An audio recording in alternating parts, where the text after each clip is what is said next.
Welcome to ABN Andhra Jyothi analysis. రాజధాని అమరావతి నిర్మాణంలో రేపు చారిత్రక ఘట్టానికి తెరలేయబోతోంది. సీడ్ యాక్సెస్ రోడ్డు ప్రారంభానికి రంగం సిద్ధమైంది. ముఖ్యంగా ఇటు అమరావతి రాజధానికి ఉన్నటువంటి అడ్డంకుల్లో సీడ్ యాక్సెస్ రోడ్డుకు సంబంధించినటువంటి విషయంలో ఇప్పటి వరకు ఉన్నటువంటి అనేక అడ్డంకులను అవరోధాలను కూడా అధిగమించినటువంటి పరిస్థితి. ప్రధానంగా ఈ సీడ్ యాక్సెస్ రోడ్డు అమరావతికి సంబంధించి ఎంతో ముఖ్యమైనది. ఈ రోడ్డు ఏర్పాటు వల్ల ఇప్పుడు మొత్తం కూడా దాదాపుగా 21.77 కిలోమీటర్ల పాటు దీన్ని 3 దశల్లో ఏర్పాటు చేయాలని చెప్పి ప్రణాళిక సిద్ధం చేసుకున్నారు. అందులో రేపు మనకు చూసినప్పుడు దీంట్లో కీలకమైనటువంటి E3 రోడ్డుకు సంబంధించి కూడా ప్రారంభించబోతున్నారు. అందులో ముఖ్యంగా 2 స్టీల్ బ్రిడ్జెస్, ఒకటి బకింగ్హామ్ కెనాల్ పైన, మరొకటిది కొండవేటి వాగు పైన. ఈ 2 స్టీల్ బ్రిడ్జిలు కూడా పూర్తి కావడంతో ఇక అమరావతికి వెళ్లేందుకు మార్గం రూట్ మొత్తం ఈ రూట్ అంతా కూడా చాలా వ్యయ ప్రయాసాలకు ఓర్చాల్సినటువంటి దశ నుంచి ఇక రాకపోకలు ఈజీగా సాగేటువంటి ప్రక్రియ రాబోతోంది.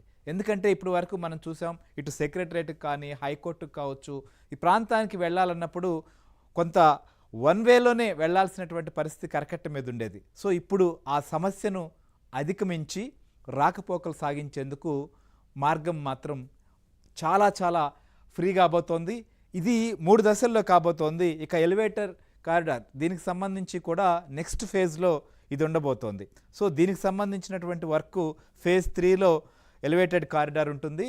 సో ఈ లోపు మెయిన్ హైవేకి కనెక్టివిటీ రాబోతుంది.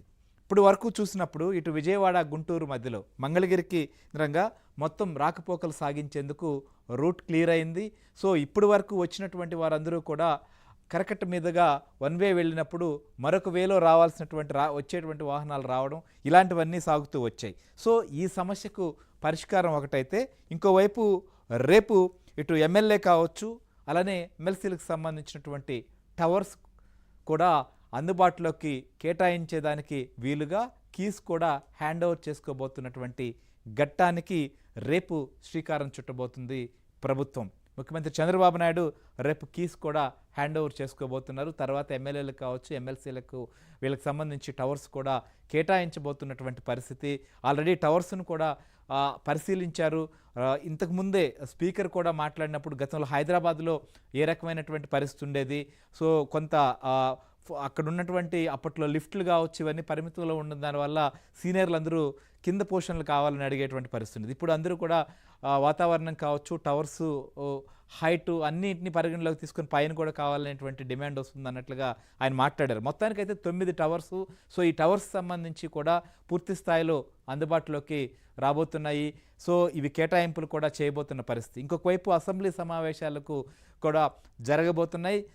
17 నుంచి అసెంబ్లీ సమావేశాలు జరగబోతున్నటువంటి సందర్భం. ఈ లోపే అమరావతికి సంబంధించినటువంటి నిర్మాణంలో కీలకమైనటువంటి ఘట్టం కూడా రేపు జరగబోతుంది. మనం చూసాం, ప్రభుత్వం వచ్చిన తర్వాత సిఆర్డిఏ భవనం ప్రారంభించుకున్నారు. ఆ తర్వాత కీలకమైనటువంటి సీడ్ యాక్సెస్ రోడ్డుకు సంబంధించి ఇప్పుడు వరకు ఉన్నటువంటి అవాంతరాలన్నీ అధిగమించి వేగంగా ముందుకెళ్లేందుకు అవకాశం ఏర్పడింది. సో ఈ ఘట్టానికి సంబంధించి ఇప్పటి వరకు ప్రభుత్వం చేసినటువంటి కసరత్తు ఏంటి, ఈ సీడ్ యాక్సెస్ రోడ్డు ద్వారా ఏ రకమైనటువంటి ప్రయోజనం ఉండబోతోంది, అమరావతి నిర్మాణ వ్యవహారంలో ఇది ఏ రకమైన పాత్ర పోషించబోతోంది అనేది కూడా చాలా ప్రాధాన్యత కూడుకుంది. దీంతోపాటు అసెంబ్లీ సమావేశాలు జరుగుతున్న టైంలో వైసీపీ కూడా ఇవాళ జగన్ అటు ఎమ్మెల్యేలు కావచ్చు, ఎమ్మెల్సీలతో సమావేశం నిర్వహించారు.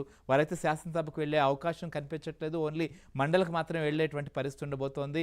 సో ఇంత కీలకమైనటువంటి తరుణంలో కీలకమైనటువంటి అంశాలు ఒక ప్రాతిపదికగా ఒకవైపు బయట మాట్లాడుతున్నారు డిఎస్సి సంబంధించి కూడా వైసీపీ, కానీ సభకైతే వచ్చే పరిస్థితి కనిపించట్లేదు. కానీ అమరావతి విషయంలో జరుగుతున్నటువంటి ఈ డెవలప్మెంట్ సంబంధించి అమరావతిని ప్రపంచ స్థాయి రాజధానిగా డెవలప్ చేస్తామని చెప్తున్నటువంటి తరుణంలో ఇవాళ ఇప్పుడు వరకు జరిగిన పనులు రేపు ప్రారంభం కాబోతున్నటువంటి దశలో దీనికి సంబంధించినటువంటి విషయం ఇంత జరుగుతున్నప్పటికీ కూడా ఈ రోడ్డు మార్గంగా ఇటు అధికారులు కానీ ప్రజాప్రతినిధులు అందరూ ప్రజలు ప్రయాణించబోతున్నటువంటి ఈ టైంలో కూడా అసెంబ్లీకి ఈ మార్గం గుండా కూడా వచ్చేదానికి ఇష్టం లేదా మరి ఏంటో తెలియదు కానీ అసెంబ్లీ సమావేశాలకు కూడా రావంటున్నారు. మొత్తానికైతే ఈ ఈ ఈ ఈ రేపు జరగబోయేటువంటి పరిణామాలు అసెంబ్లీ ఈ వ్యవహారాలన్నింటిపైన మరింత విశ్లేషణ కూడా మనకు అందించేందుకు మా ఏపీ బ్యూరో చీఫ్ రామారావు మనతో పాటు లైవ్లో సిద్ధంగా ఉన్నారు. Good evening Ramarao. సో ఏంటి రేపు ప్రారంభం కాబోతున్నటువంటి సీడీ యాక్సెస్ రోడ్డు సంబంధించి ఇప్పటి వరకు ఉన్నటువంటి ఇబ్బందులు వీటినన్నింటినీ ఎలా అధిగమించారు, ఏ రకంగా దీన్ని అందుబాటులోకి తీసుకొచ్చారు, ఇది రావడం వల్ల ఏ రకమైన